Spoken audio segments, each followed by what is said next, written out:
Good morning to all of you.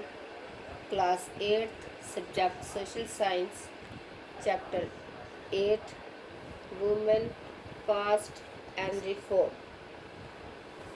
Dear students, ये इस lesson का आज सेकंड लेक्चर है।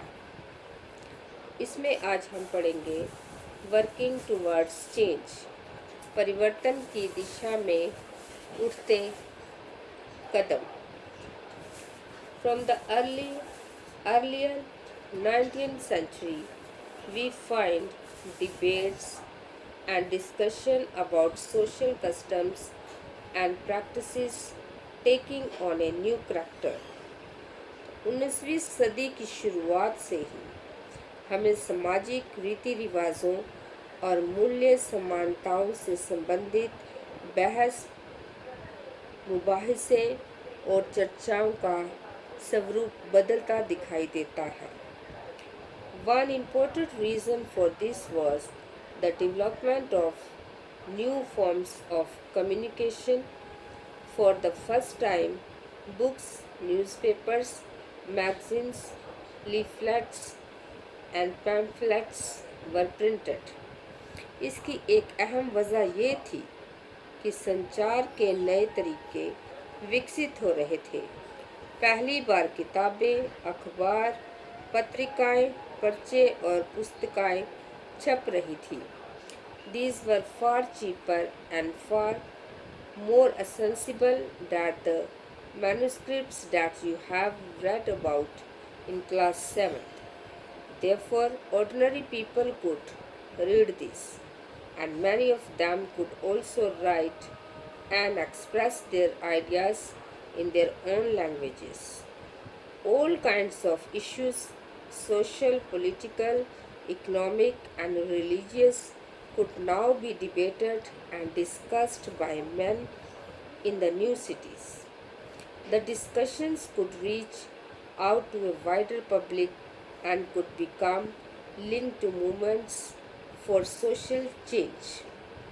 तो ये चीज़ें न केवल पुराने साधनों के मुकाबले सस्ती थी, बल्कि उन पांडुलिपियों के मुकाबले ज़्यादा लोगों की पहुंच में भी थी, जिनके बारे में आप कक्षा 7 में पढ़ चुके हैं। लिहाजा आम लोग भी उन चीज़ों को पढ़ सकते थे।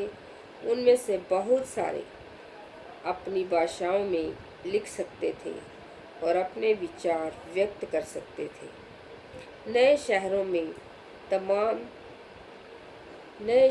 में तमाम तरह के सामाजिक, राजनीतिक, आर्थिक और धार्मिक मुद्दों पर पुरुषों के बीच चर्चा होती रहती थी। ये चर्चाएं आम जनता तक पहुंच सकती थी और सामाजिक परिवर्तन के आंदोलन से जुड़ी होती थी। These debates were often initiated by Indian reformers and reform groups. One such reformer was Raja Ram Mohan Roy. He founded a reform association known as the Brahmo Sabha, later known as the Brahmo Samaj, in Calcutta.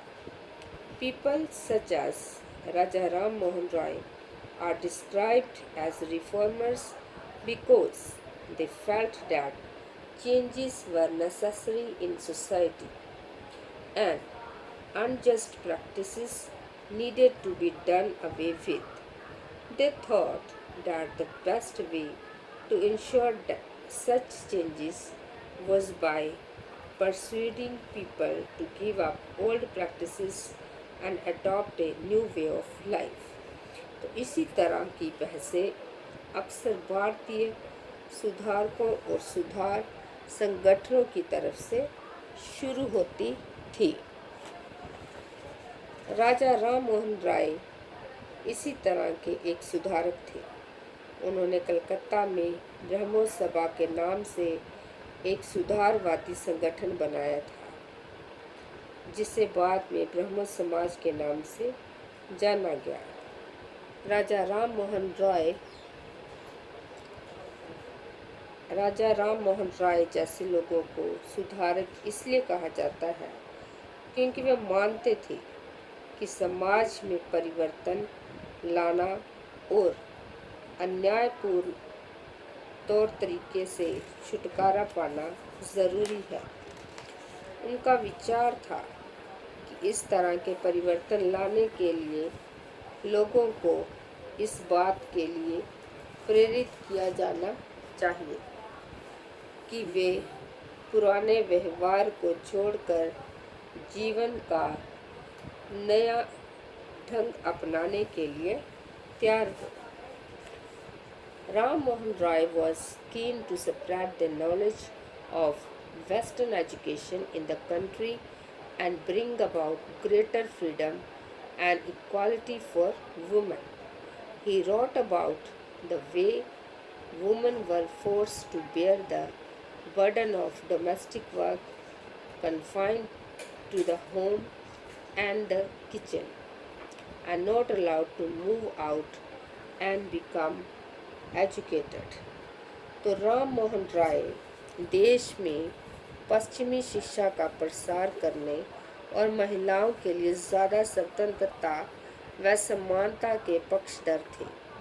उन्होंने इस बारे में लिखा है कि किस तरह महिलाओं को जबरन घरेलू कामों से बांध कर रखा जाता था। उनकी दुनिया घर और रसोई तक ही सीमित कर दी जाती थी और उन्हें बाहर जाकर पढ़ने लिखने की इजाज़त नहीं दी जाती थी। तो डियर स्टूडेंट्स, ब्लैक बोर्ड पर मैंने होमवर्क लिखा है, वो आप अपनी कॉपी पे उतारना और याद करना। तो आपका होमवर्क है, हु वॉज राजा राम मोहन रॉय। इसका आंसर है Raja Ram Mohan Roy was a learned social reformers. He was well versed in Sanskrit, Persian, and several other Indian and European languages. He raised voice against the practice of sati and got it rooted out. Thank you and have a nice day.